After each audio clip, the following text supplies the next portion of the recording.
Welcome to Getting Sexy Back. Today, we're diving into a hot topic that could reshape how you think about your daily diet.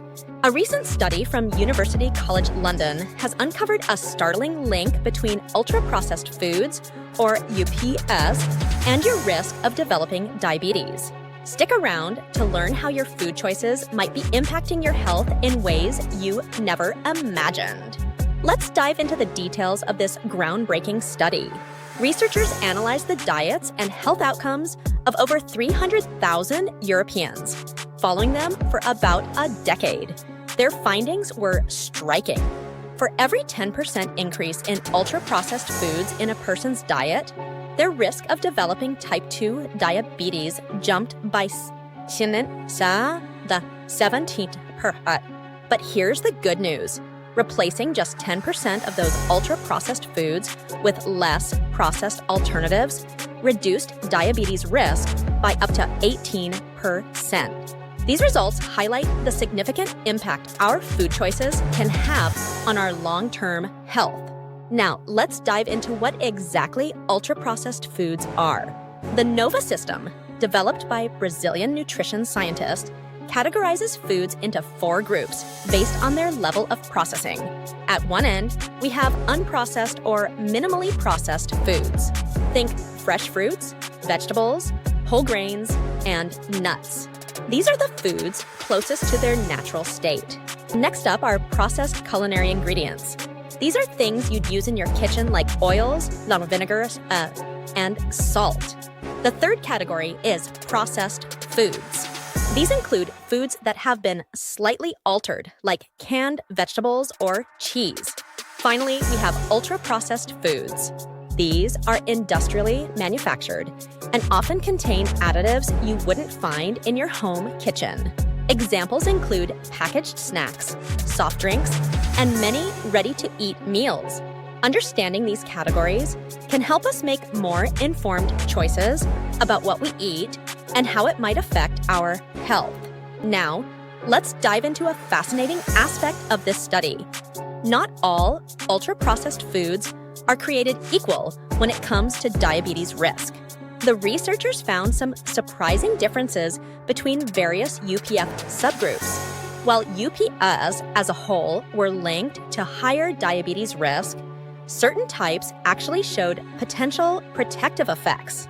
Breads, breakfast cereals, desserts, and plant-based alternatives were associated with a reduced risk of type 2 diabetes.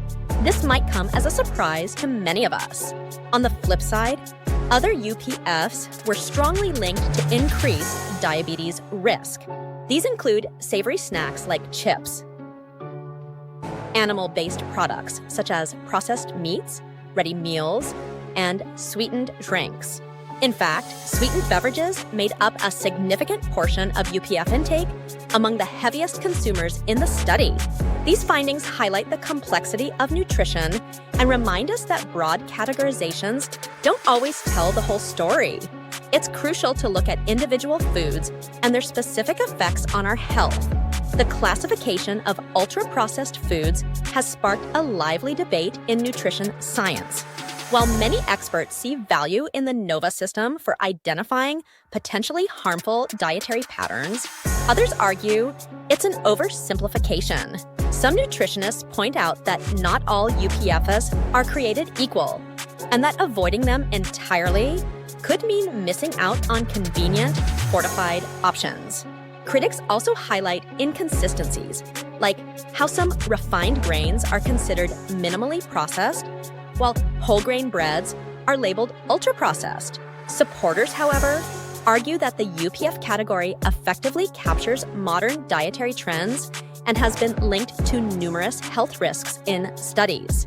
They emphasize that while not all UPFs are equally harmful, the majority are energy-dense and high in additives, making them a useful target for public health interventions. This study's findings have significant implications for our understanding of diet and health.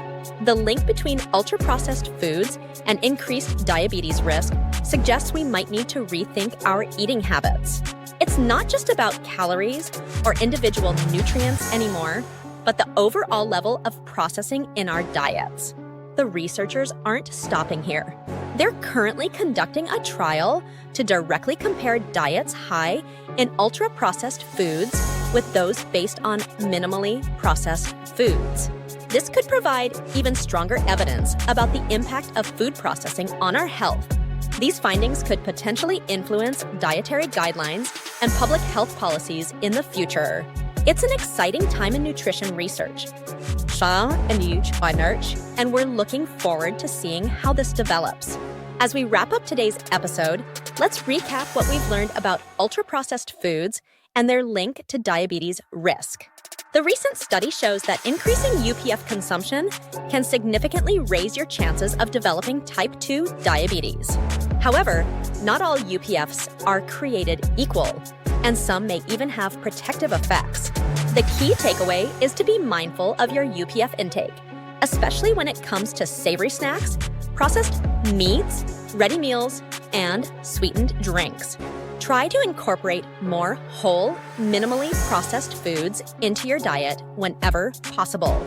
To help you make informed choices about your food, we've put together a comprehensive guide on identifying and reducing UPFs in your diet. You'll find the link in the description below, along with a list of healthier alternatives to common ultra-processed foods. Remember, small changes in your eating habits can make a big difference in your health. Stay tuned for our next episode, where we'll dive deeper into practical ways to swap out UPFs for more nutritious options. Until then, keep getting sexy back.